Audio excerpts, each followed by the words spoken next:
Oi, Alô, pessoal! E aí, meninas, tudo bom? E tudo aí, bem? Juliano, doutor Pastagem, com a gente aqui hoje. Então, Boa pessoal, tarde, tudo ótimo. hoje a gente tem aqui o Juliano, que trouxe um tema para a gente, assim, ó, juro, eu não acredito, meninas, ele vai ter que me convencer desse assunto, que ele assumiu o desafio de contar para a gente. Será mesmo que é possível a gente crescer mesmo na crise? Eu não estou acreditando nisso. Tem que me provar, Juliana. Valéria, no momento a gente está crescendo para os lados nessa crise, né? Isso sim, isso sim. Boa. Mas Boa tarde, Juliana. como é que a gente tem resultados financeiros? É possível, porém é diferente de ser fácil.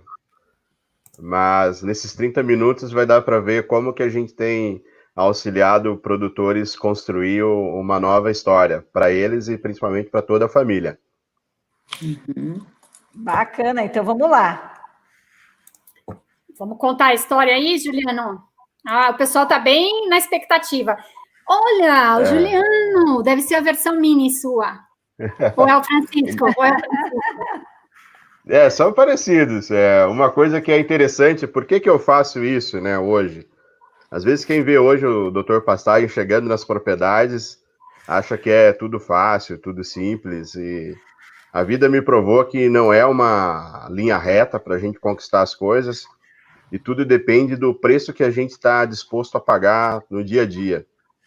No latão ali sou eu com 3 anos de idade, meus pais foram para a propriedade, a gente começou uma vida com 3 vacas de leite, não tinha muita comida, com 6 anos a gente cercava os animais para comer pasto na beira da estrada, que é o pasto mais velho que a gente tem no Brasil inteiro. Aos 7 anos eu ganhei um facão para cortar cana, às vezes é por isso que eu estudo tanto até hoje. E vamos se superando. Na foto de baixo ali sou eu com 18 anos de idade. Se vocês olharem a sujeira na volta, né, era uma realidade ali que o cheque do leite mal pagava a ração, ficava lá penhorado lá 90 dias para trás. Era uma situação complicada.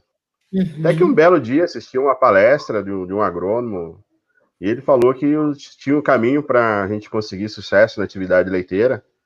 E aí foram 2 anos fazendo cursinho, tirando leite na mão. Eu acho que uma das épocas que eu mais trabalhei na vida.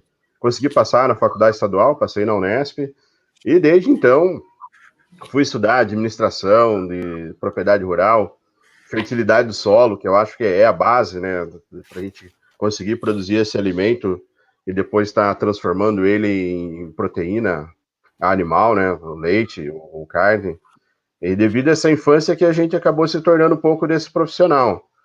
E hoje a gente consegue estar auxiliando várias famílias. Vou pegar, eu sou um filho de produtor frustrado, que não consegui ter sucesso na propriedade, mas, por outro lado, isso me motivou a buscar caminhos e construir, e mostrar que dá para a gente construir um caminho bem diferente. A gente vê o próximo slide, tem alguns números que a gente separou aqui para contar para vocês. Eu separei 10 propriedades nesses últimos 10 anos. São produtores que a gente vem trabalhando. No primeiro momento, eles produziam, em sua média, 130 litros de leite, tinham 14 vacas em ordenha e uma média de produção de 11,8 litros. Isso dava uma renda anual para essas famílias de aproximadamente 35, 40 mil reais por ano. Hoje, a gente tem uma renda aproximadamente aí 670 mil reais. É um bom crescimento, né? Eu queria estar faturando isso por ano, né? Pois é, que mágica é essa? Mas eu queria saber uma coisa, Juliano.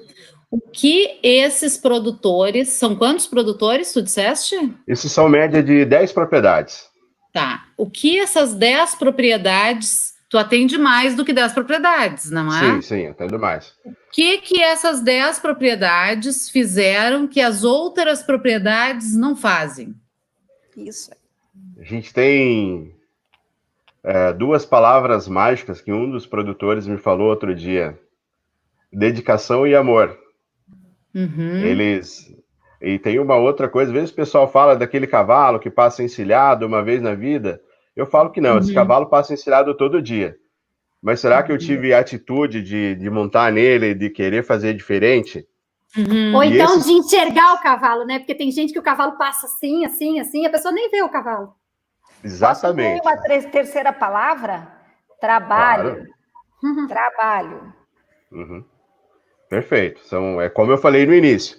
É possível construir? Sim. Porém, não é fácil. Quando a gente vamos pegar esse universo de 10 anos de produção de leite. O leite ele chegou lá na época a 75 centavos, voltou a 50, e voltou a subir, a gente teve seca, a gente teve vendaval, e voltou. E assim, mas o que? Essas propriedades tinham um norte de crescimento. Preço de leite teve variação. Esses produtores aceitaram que a regra do jogo, a gente tem um preço de 25 a 30 centavos de dólar. Fato, o custo de produção dessas propriedades são feitos para a gente ganhar dinheiro nesse patamar de preço. Esses produtores aceitaram isso, eles não estão mais preocupados. Ótimo, se o preço do leite ficar no patamar que está, nós vamos ganhar muito dinheiro. Se o preço do leite voltar para o patamar de 30 centavos de dólar, vamos continuar ganhando dinheiro. Se vier 25 também, a gente vai continuar ganhando dinheiro. Eu acho que, assim, são atitudes que esses produtores fizeram e, assim, pode ir para o próximo? E, assim, eles, nessas condições que eles tinham, o principal fator de mudança é a necessidade. Eles sentiram a necessidade de mudar. E o Einstein já disse, se a gente não procurar fazer diferente, como que a gente vai ter um outro resultado, né? E esses produtores realmente, alguns chegou à nossa pessoa através de laticínio, outros já viram resultados. Hoje a maioria dos produtores já procuram a gente e falam, eu quero um resultado igual o fulano lá de 30 mil litros de leite por hectare, ou eu quero um resultado igual o Dalberto lá de Nova Prata do Iguaçu, que sobra 50%. Então mudou muito esse perfil de produtor. Mas assim, eu preciso enxergar o cavalo, e ele passa todo dia, afirmo que ele passa todo dia, e eu preciso trabalhar muito. Só que trabalhar muito da forma correta. Nós já chegamos no ponto, assim, não é ter um bom pasto, adubar corretamente, colher esse pasto na hora corretamente, escolher a variedade do milho de silagem, adubar corretamente, cuidar ponto de corte, cuidar tamanho de partícula, cuidar compactação. Não é só o ter, essas engrenagens, elas precisam ter conectada.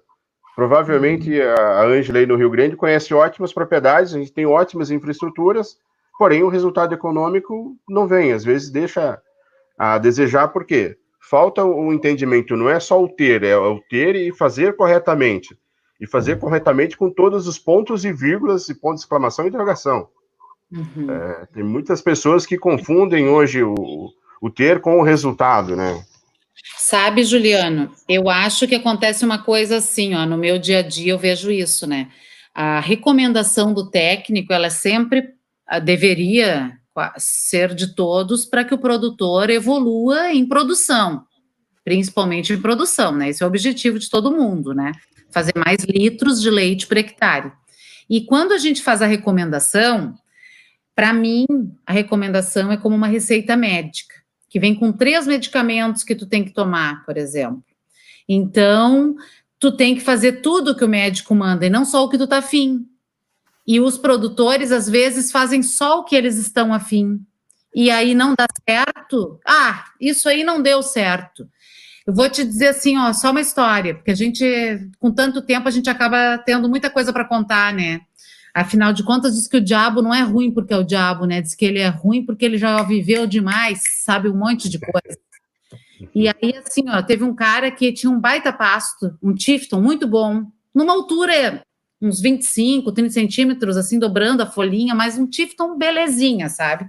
Falei para ele, esse Tifton é muito bom para um feno.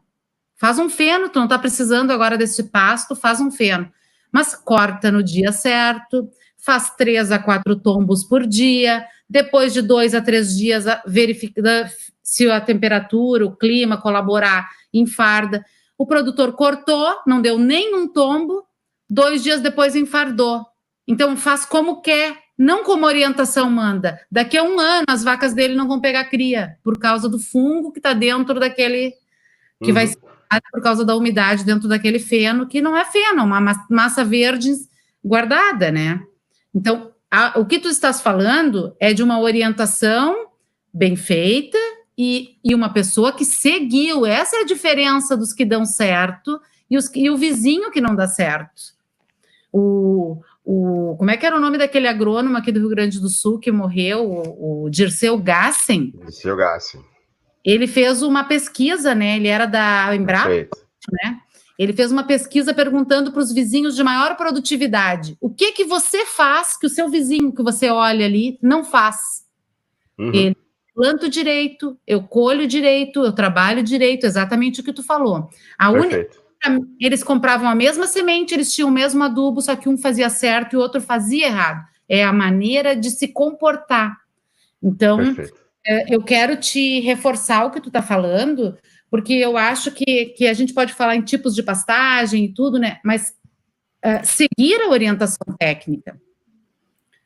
Porque a gente fala com 1.000 produtores no ano e só 50 dão certo.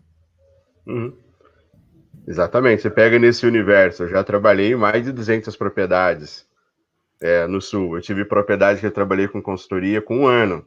Teve propriedades que eu fiz 2 visitas e eu vou fazer 40 anos agora, o mês que vem. Tudo que eu aprendi foi para chegar até o dia de hoje. E amanhã eu vou estudar alguma coisa para aprender e assim vai. Vai mudar? Vai mudar. Teve várias coisas que a gente desenvolve hoje nas propriedades que no passado eu achava bobagem, não dava tanta importância, e hoje eu vejo que são fatores limitantes da propriedade. Então, por que eu selecionei em específico esses 10 produtores? Que são 10 produtores, assim, para receber o técnico durante 10 anos, tem que ser também produtor com mente aberta. E do outro lado, eu também preciso estar evoluindo para estar sempre... Esse desafio é mútuo, né? É conjunto esse desafio para a gente sempre estar aumentando a produtividade e a lucratividade, né? Então, são 2 coisas que tem que caminhar junto. Como eu venho de uma história lá em São Paulo, onde a gente aumentava a renda e não aumentava o faturamento líquido, não sobrava dinheiro, aí eu falei, tem alguma coisa errada. Hoje, eu olho a planilha de custo, a gente tem a parte econômica, a parte zootécnica e o manejo da propriedade no dia a dia. Isso tem que fechar. Se isso não sobrou dinheiro, é que eu estou fazendo alguma coisa errada. Tem que sobrar. Aquela parte aumentou a produtividade, não aumentou o lucro, peraí.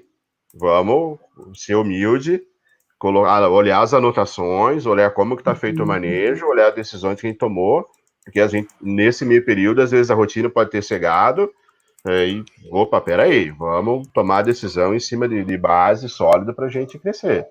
Não tem essa história de eu acho que, cara, eu não acho nada, tem que confiar no que existe hoje na pesquisa, em todos esses históricos de dados, para a gente poder crescer. E esses 10 produtores fazem isso, né? Já virou normal, já virou rotina nas propriedades. Né? Juliano, são você propriedades que a gente não discute mais comida, né?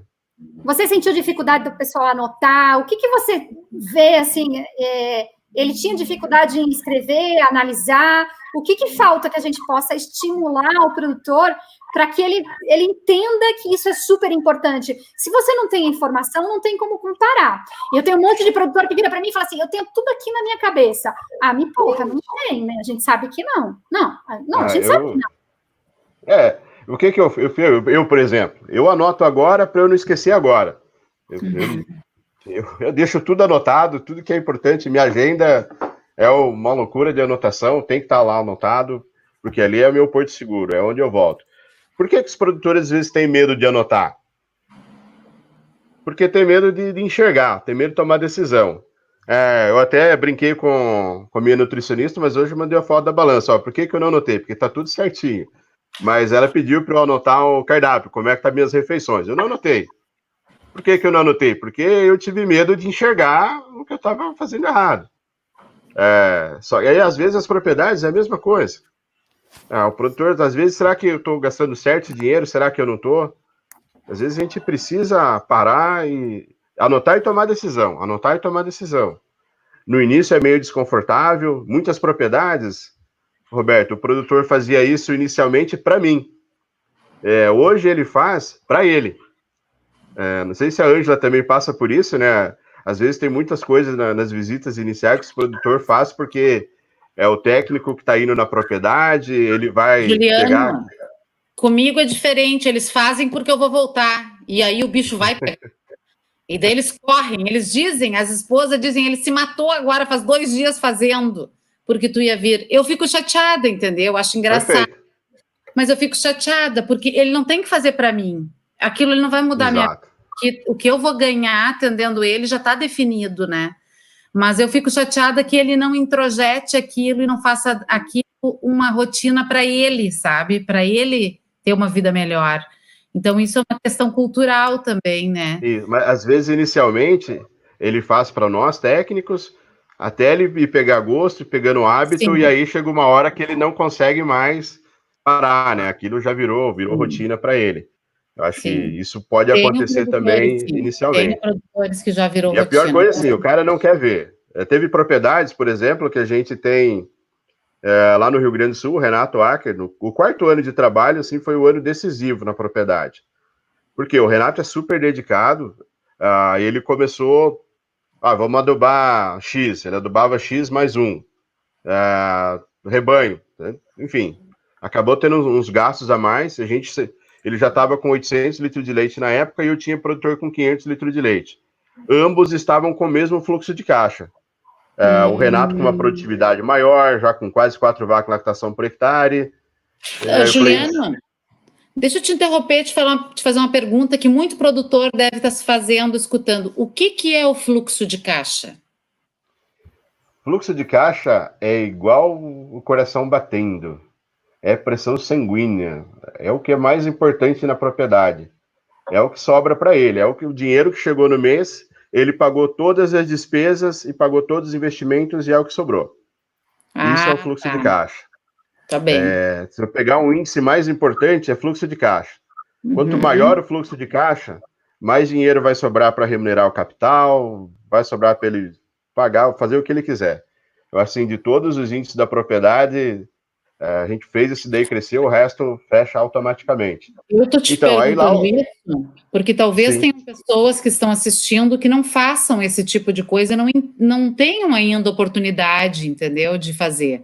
E aí me explica a situação de uma pessoa ter 500 litros dia, outra com 800 litros dias e sobrar a mesma quantidade para os dois, deveria sobrar mais para o de 800.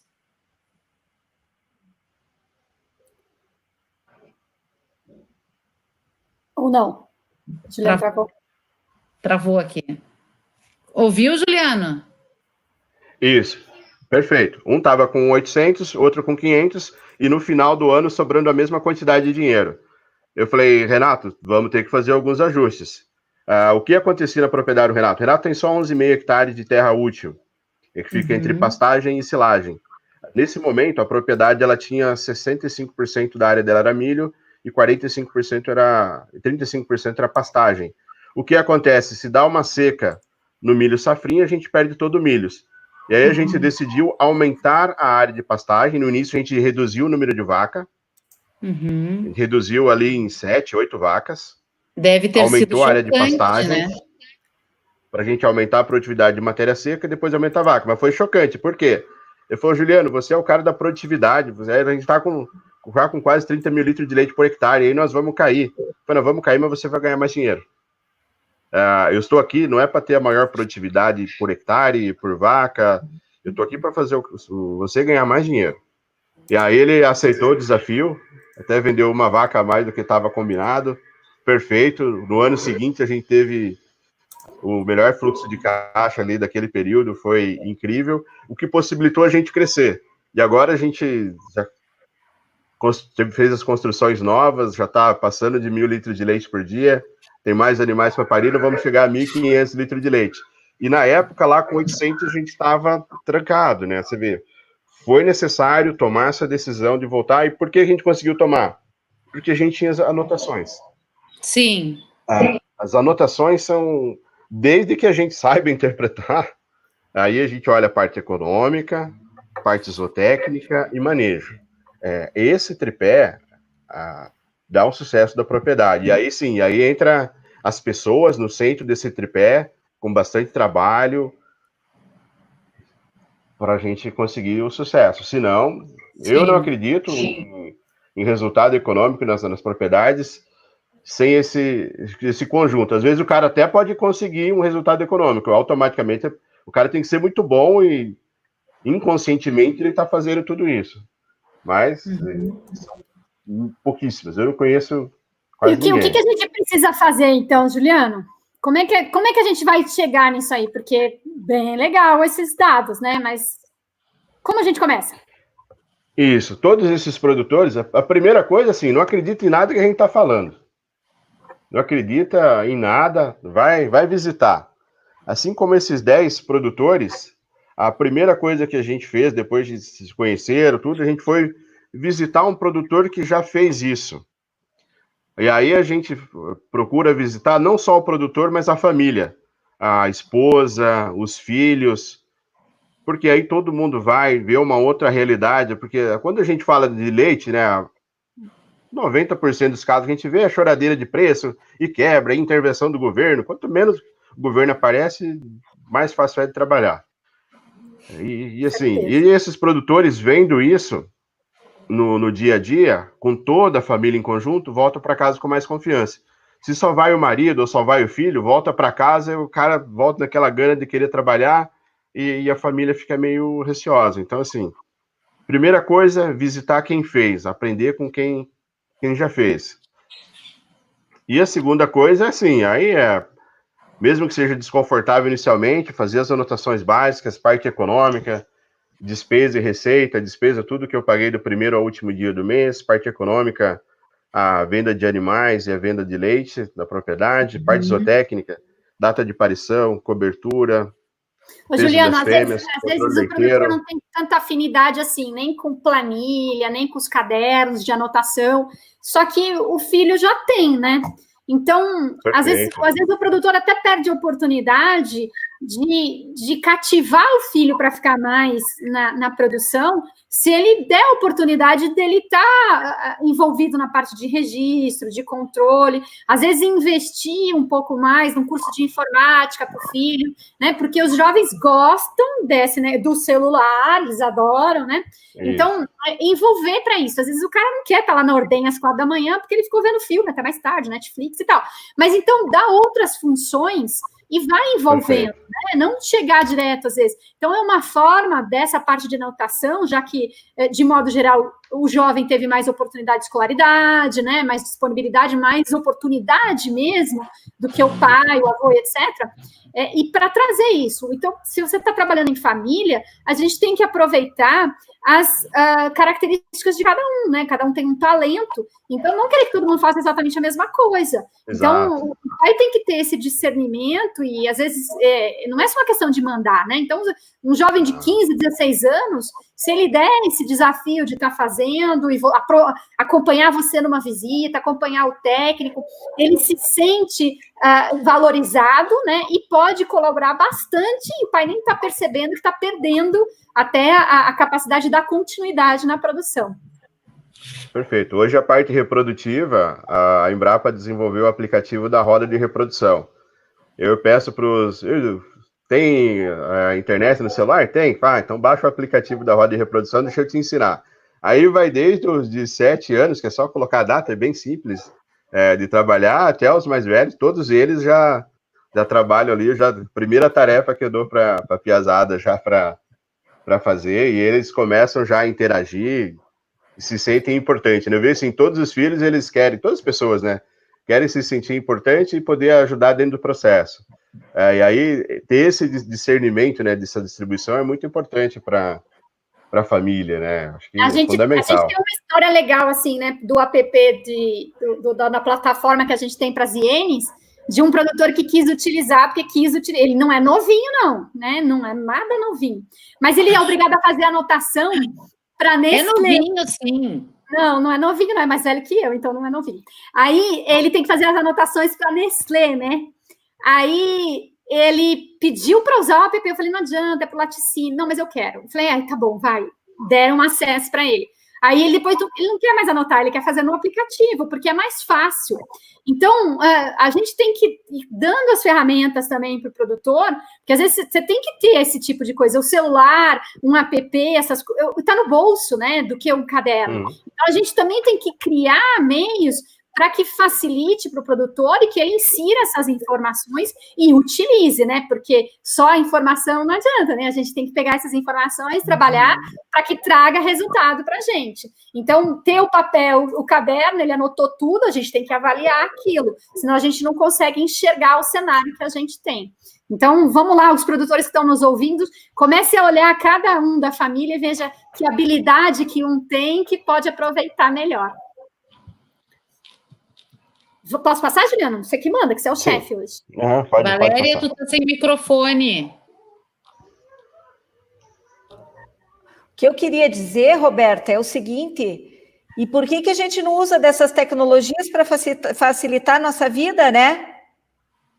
Pois é, então, mas tem que chegar no campo, né? A gente tem, às vezes as pessoas têm um pouco de receio, tem medo, só que do Zap, no instantinho eles aprenderam a usar, e aqueles filminhos fazem um sucesso no Zap, né? Então dá para usar os outros aplicativos também para a parte técnica, né? Então é uma questão de querer, né? E bora, galera jovem do campo, usar isso daí, né? Exatamente. E esse aqui, Juliano, conta pra gente. Isso aqui é o norte, né? Isso aqui dá para ficar 2 horas falando sobre esse slide. Eu acho que... Não, mas a gente só tem 3 minutos. Organizar, entender ele bem, essa parte da engenharia da propriedade, né? Sou engenheiro agrônomo, acabo identificando cada gargalo, tenho checklist para as propriedades, tanto com pastejo quanto confinado. Para a gente poder comparar a propriedade de leite com outras culturas, soja, milho, café, a gente vai ter que ter alta produtividade. Essa alta produtividade, estamos falando de litros de leite por hectare ano. Da onde vem essa fórmula? Para a gente aumentar isso aí, a gente precisa aumentar o número de vacas em lactação e aumentar essa produção por vaca. Quando a gente pega essas 10 propriedades inicialmente, a gente tinha basicamente uma vaca em lactação por hectare e vacas de 12 litros de leite. Hoje a gente tem de 2,5 a 3,5 vaca em lactação e as vacas com média de 27,8 litros de leite. Então a gente conseguiu, por isso que a gente conseguiu crescer. Na mesma área, a gente aumentou a produção de matéria seca para aumentar o número de vacas e a gente melhorou essa genética. Nem melhorou a genética, são do sul dos anos 80 para cá, a gente ótima dos animais. Para a gente conseguir isso aí, a gente tem toda uma base de eficiência agronômica. Qual a correção vai ser necessária para aquele tipo de solo específico? Qual pastagem vai ser melhor para aquela área? Qual pastagem o produtor vai ter a capacidade de manejar? Às vezes a gente tem ótimas pastagens, mas para perfis de produtor diferente não funciona. Por isso, sim, que esse trabalho é tão gostoso que não tem receita de bolo. Cada propriedade a gente vai ter um tipo de pastagem para adequado tanto tipo de solo quanto capacidade de perfil do produtor. As melhores propriedades que eu atendo, todas elas têm a parte de um veterinário junto para acompanhar. A gente tem meta de trabalhar com 83% de vacas em lactação, para essa vaca dar um intervalo de parto aí de 12 a 13 meses no máximo. Com isso a gente vai ter uma ótima eficiência zootécnica. Também cuidar da parte de composição de rebanho. Não adianta a gente ter uma propriedade onde a maior parte dos animais ficam só comendo e dormindo na propriedade. Se a gente tem 100 vacas, a gente tem que ter no mínimo 55, 60 em ordenha. Não adianta eu ter 100 vacas, 30 vacas em ordenha, o restante de vaca seca e recria. A conta não fecha. Então a gente precisa cuidar dessa composição e, ao mesmo tempo, cuidar dessa composição com crescimento. Eu vi muito nessas visitas aqui no sudoeste do Paraná, Santa Catarina e Rio Grande, a família enxugou tanto a recria da parte de bezerra que se morre 2 vacas naquele ano, o cara não tem reposição, o cara não cresce, porque ele acabou ficando descuidou. Não sei se a Ângela consegue identificar isso aí também nas propriedades visitadas no Rio Grande do Sul. Depende da região, né? Tem região que as pessoas não não tem fêmea para reposição, tem região que as fêmeas são muito mal criadas, tem, mas elas produzem, mesmo com melhoramento genético, elas produzem muito menos que a mãe, e tem regiões que são bem criadas, mas varia muito, né? Varia muito assim, ó, o que eu vejo, né, Juliano, não é nem do tamanho da propriedade, varia muito principalmente de quanto o produtor já é preparado em volumoso, porque ele acaba ficando somente com os animais que produzem, porque ele vê o dinheiro ali, né, e não pensa no futuro. E quando ele tem muito volumoso, que ele tem condições de dar o suporte para todas as outras categorias animal, aí ele consegue criar. Eu acho que tem que criar, né? É a minha opinião, mas... Pelo menos para a reposição e o crescimento, com certeza, né? Tem uma pergunta aqui que é difícil até responder, mas já que você tocou no assunto, eu vou perguntar, que é da Osnilda, ela sempre está com a gente. Um abração, Osnilda. Continue aí, que você vai aprender bastante. O que seria mais viável para uma propriedade pequena com cerca de 11 hectares aproveitáveis? Confinar e focar na silagem ou dividir a área em pasto e milho? Depende. Vamos pegar exemplos práticos. Um produtor que eu trabalho com ele aqui em Ampere, ele está nesse grupo também dessas 10 propriedades. A gente começou o trabalho com 45 litros de leite, e ele com 9 vacas em ordenha. O que a gente fez? Plantou cana-de-açúcar. Era o que dava para fazer.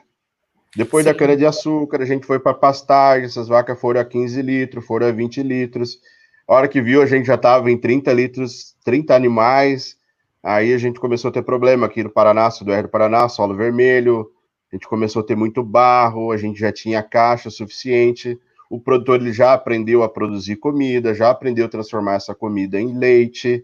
E a hora que o produtor aprende a transformar a comida em leite é algo incrível, que aí você pode voar nas propriedades. Você sabe que você produz matéria seca, dá conforto para os animais e o retorno econômico vem. Daí, nesse momento, depois de 9 anos de trabalho, a gente confinou as vacas. Aí sim, aí a gente montou um compost nessa propriedade. Aquela propriedade produzia 45 litros, hoje a gente está com 1.200 litros de leite, com meta de 1.400. Agora a gente está na segunda etapa de crescimento, estudando planejamento de aumentar a ordenha, fazer um outro galpão para vacas de pré-parto. Assim, fantástico. Mas assim, a propriedade ela tem seu tempo e vai muito do... O que eu já sei fazer na propriedade? Se eu não estou apto ainda a confinar seria eu andar numa Ferrari a 300 por hora. Se eu não aprendi a andar num Fusquinha a 60, cara, não confie nas vacas que você vai quebrar. Vai bater, né? Vamos passar lá que nosso tempo, que daqui a pouco a Valéria briga com a gente.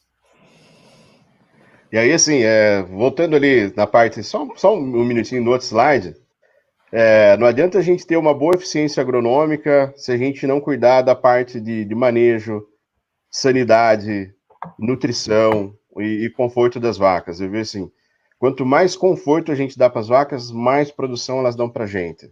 Isso é incrível, assim, nos últimos 3 anos a gente tem feito muito isso, cuidado dessa parte de conforto e os resultados. E tem conseguido aumentar de 5 a 7 litros de leite nas propriedades. É muito incrível essa parte de conforto. Podemos ir para o próximo, Roberto, terminando. Quando a gente pega, então, o norte da propriedade, são coisas que tem que andar em conjunto. Qual que é o melhor cenário?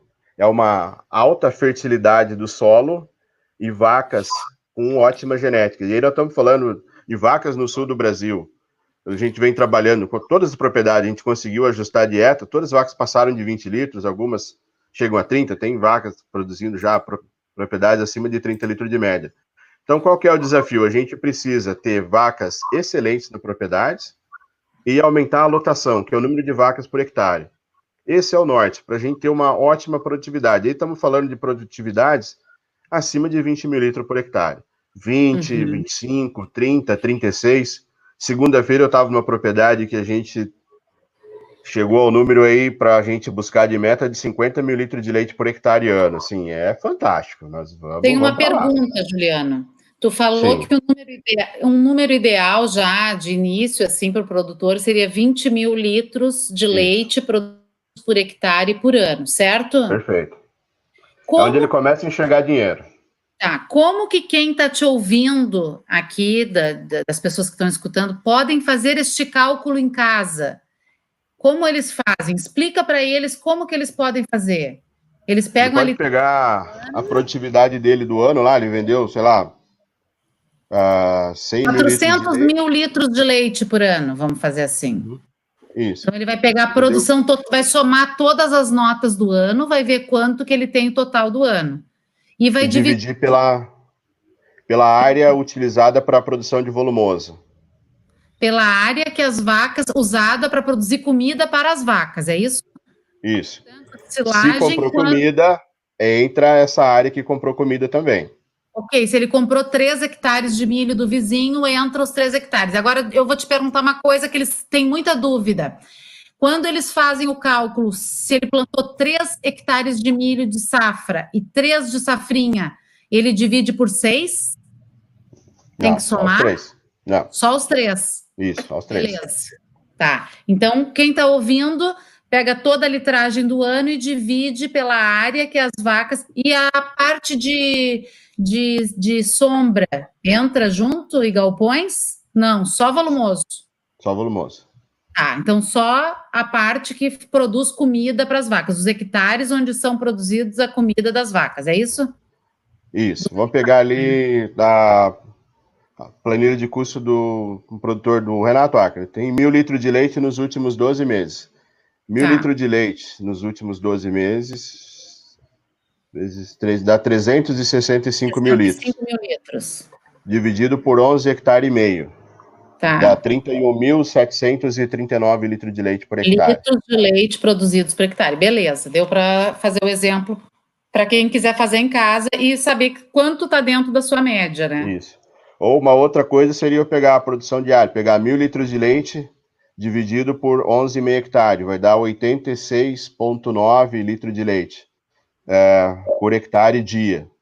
Então, se eu conseguir produzir 100 litros de leite por hectare dia, automaticamente eu vou produzir 36 mil litros de leite por hectare ano, que é uma boa produtividade. Ok. Podemos seguir, eu acho, né? Isso, podemos seguir. Pode passar? Posso passar? Todas as propriedades, né, a gente tem metas, a gente é extremamente metódico e cada vez que passa mais a gente confia em processos. Então, a gente tem, desde nas propriedades, a gente começa com meta de fertilidade do solo, tem meta para buscar de fósforo, potássio, cálcio, magnésio, enxofre, enfim, todos os nutrientes. Meta reprodutiva, quanto sêmen a gente vai gastar para apanhar essa vaca. Metas em pré-parto, e os produtores, aí isso dá um motivo para uma outra live, né, a Ângela, Roberta e Valéria.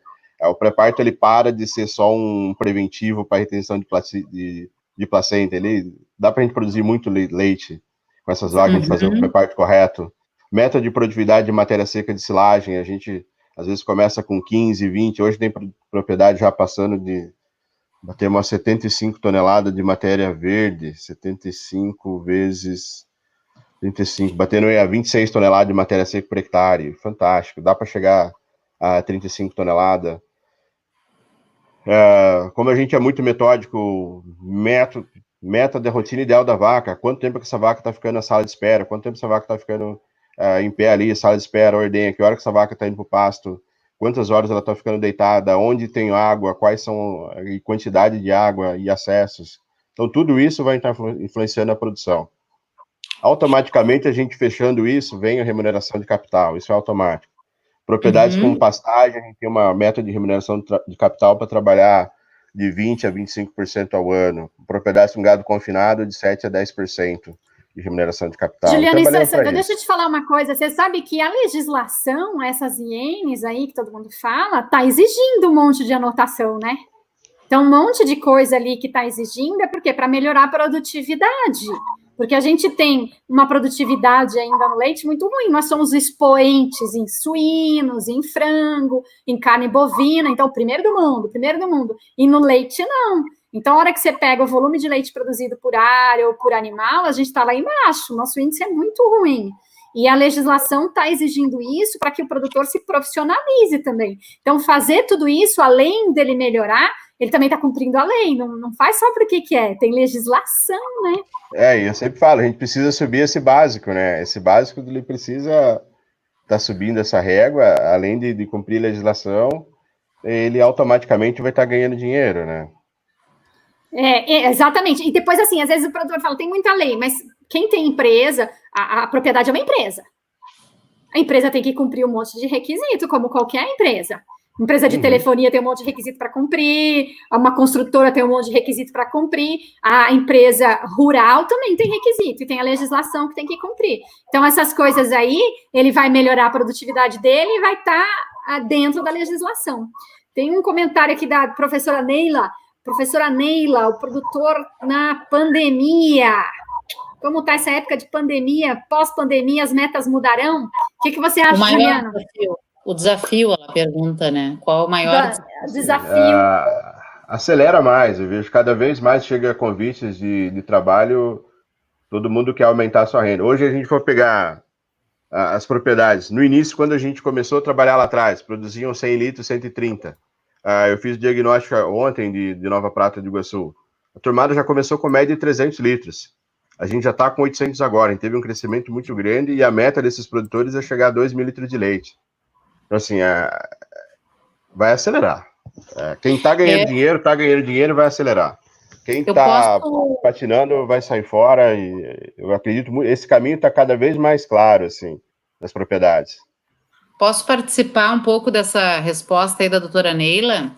Eu acho, Roberta, que durante a pandemia o maior desafio do produtor é ajustar as velas, né? É agora olhar e enxugar a máquina, ver onde que ele tem que fazer essas anotações que o Juliano falou e onde ele pode tirar coisas que não são tão importantes ou que ele não percebia que não eram importantes e fazer esse ajuste como nós estamos fazendo, todo mundo está fazendo na sua vida, né? Vendo onde pode cortar sem interferir na produção. Outro grande desafio que eu vejo na pandemia é que, como o dólar subiu muito, os insumos subiram junto. Então, eles estão um pouco mais altos. Tem que eu vejo... Racionalizar. E aquilo que dizia o Dirceu Gassen, adubar na hora certa, fazer tudo na hora certa, porque às vezes o produtor faz na hora errada e joga fora aquilo que ele pagou. E pós-pandemia, as metas mudarão. Eu acho que se a pessoa deseja o melhor para si, vai mudar, né? Agora... Mas tem uma coisa positiva, sabe, Ângela? Eu acompanho muita coisa da Europa e tal, pelas minhas necessidades pessoais. O consumo de lácteos subiu. Parece que a população se preocupou um pouco mais de uma alimentação mais saudável, né? E o leite, ele, por mais que existam, às vezes, campanhas contrárias, o leite tem essa visão de ter saudabilidade, que a gente chama, né? Então, um copo de leite, as crianças estão mais em casa, em vez de tomar aquele suco industrializado, que às vezes nem tem muita fruta, né? Tem mais aditivo e açúcar, estão tomando leite, né? Então, o volume de leite aumentou do consumo da população. E talvez a gente consiga, as pessoas vão começar a se preocupar um pouco mais com a saúde e a gente tenha, de fato, aproveitar que as pessoas estejam preocupadas com isso e a gente conseguir que continue consumindo mais lácteos. E a gente tem que produzir bem, gostoso, com qualidade, para que quando a pandemia, se Deus quiser, saia, a população continue a consumir, mas a gente precisa ter bons produtos para que não se perca esse hábito. Exatamente. Posso passar, Juliana? Você é o chefe aqui. Sim. Não, pode passar. E todas as propriedades a gente tem metas, mas a meta só é para dar o norte. Todo o nosso foco é nos processos diários. Às vezes os produtores... Vou dar um exemplo meu, prático. Eu cheguei a 122 quilos, hoje estou com 105. Há 2 anos atrás tive um infarto, era a festinha do acabou, me leva para o hospital, tô mal. E a partir daquele dia, eu falei, cara, vou começar a mudar. Aí comecei a caminhar. E aí, beleza, eu vou melhorar meu cardio, tudo certinho. Hoje já corro um pouquinho e tal. Mas assim, qual que era beleza. Meta, vou perder peso e melhorar cardio. Qual que é meu foco? Processo. Caminhar. Não podia correr. Eu fui caminhar no parque, passou uma senhora do meu lado, acho que ela tinha tido um derrame, mérito dela, estava toda torta, com a bengala. Ela me passou e eu não conseguia, não tinha fôlego para acompanhar ela. Então pensa naquele desespero, 38 anos, pô, bicho, tô mal mesmo, né? Mérito da senhora. As propriedades rurais, às vezes, as pequenas atitudes que elas vão fazer vão ser igual eu que estava caminhando há 2 anos atrás. Às vezes, cuidar de um meio hectare de pasto, às vezes é colocar 2 sacos de cloreto de potássio no milho que ele não colocava e a extração de potássio era muito grande. Quando a gente fala de adubação de pastagem, eu cansei de ver cara me ligar com pastagem irrigada e não tem produtividade, ele cansa de jogar ureia e fósforo, mas não colocou 1 quilo de potássio ainda, e quando a gente fala de extração de potássio, ela é muito grande. E assim, um pré-parto bem feito, você não consegue dar ali os 2, 3 quilos, você não consegue anotar tudo, segura as notas fiscais, o técnico, quando vai, ajuda, fica ali uma vez por mês, mas comece a fazer, e entenda esses processos, e focar em todos esses processos. Depois, até chegar uma hora que a propriedade vai ser uma máquina de produzir dinheiro. Eu consegui produzir matéria seca de qualidade, dei conforto para minha vaca, essa vaca transformou isso em leite. E às vezes o que a gente tem que fazer inicialmente é uma coisa muito simples. Isso é o mais difícil que eu vejo nas propriedades. Às vezes o cara foca tanto em meta, tem que ter meta? Tem que ter. Sou fã de meta. Mas ela é só para a gente focar mais nos processos diários de execução. E como a Valéria falou no início, né, sem o trabalho, nada acontece. Então, é possível? Leite, eu vejo gente falar que do leite não dá dinheiro. A gente trabalha com propriedade que chegou uma época da crise financeira na propriedade que o capital da propriedade não pagava a dívida. Nós estamos faturando 1 milhão por ano. A gente falar que leite, se a gente trabalhar corretamente, é fácil? Não, não é. Dá trabalho. Mas, assim, tem como a gente focar em processo diário, aprender a respeitar a vaca, como o Felipe falou na live, né? A vaca nunca é culpada. Não. A partir do momento que a gente consegue... Ela é sempre vítima. É igual criança mal educada. Todo mundo vai, criança é mal educada. Não, ela não foi bem educada, não é que ela é mal educada. Alguém não educou corretamente, é a mesma coisa ali. Esse slide é o último? É o último. Posso? Então, isso. Valéria, eu sei que tu vai nos cortar, mas antes de tu nos cortar, eu vou contar uma história da mãe de um amigo, de um colega nosso veterinário, do Rogério.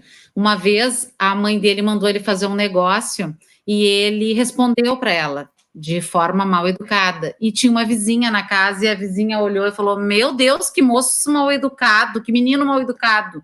E a mãe dele disse: pode parar. Ele é bem educado, só que ele é mal aprendido. Ele não aprende.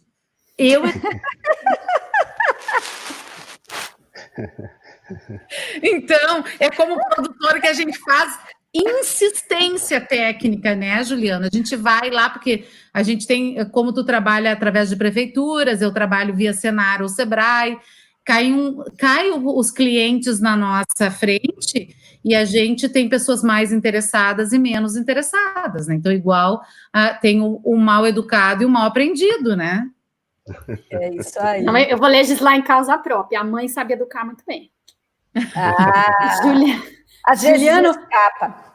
Juliano, muito obrigada. Muito, muito obrigada.